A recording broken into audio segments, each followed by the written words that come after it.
ईद मिलादुन्नबी मनाना कैसा है भाइयों?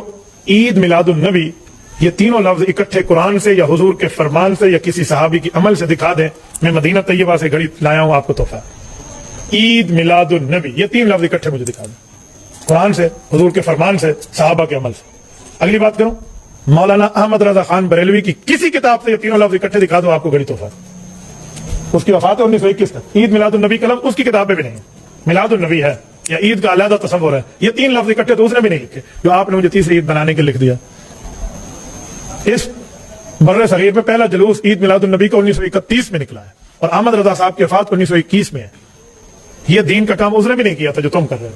लिहाजा फैसला कर लो भाई, ओ मुसलमान है या तुसी मुसलमान हो। लेकिन बरेलवियों को इतनी बड़ी बात कही गई है तो जी, बरेलियों को इतनी बड़ी बात कही है। अब मेरी भी बात सुन लीजिए इस पर। यह शख्स हमेशा ऐसे ही वीडियो बनाता है, दूसरों की क्लिप उठाएगा, उस पर रिएक्ट करेगा और जाहिलों वाली बातें करेगा।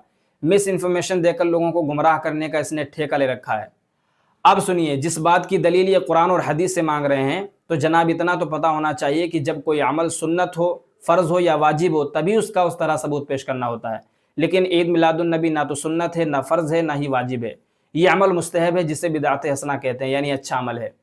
अब ईद मिलादुन्नबी सल्लल्लाहु अलैहि वसल्लम का मनाना रसूलुल्लाह सल्लल्लाहु अलैहि वसल्लम की ज़िंदगी के अमल से है और कुरान के हुक्म से साबित है। कैसे साबित है, ये जानने के लिए मेरा नया लॉन्ग वीडियो आने वाला है, जिसमें सारी चीज़ें डिटेल में मैंने बताई हैं। अब मेरा इन दोनों से सवाल है, ये जो वीडियो पर रिएक्शन देने वाला शख्स है, इसने चश्मा लगा रखा है, ये जो मौलवी साहब ने घड़ी पहनी हुई है और माइक लगाया हुआ है, ये तीनों चीज़ें कुरान, हदीस या सहाबा से साबित करके दिखाएं कि किसने इन्हें इस्तेमाल किया है।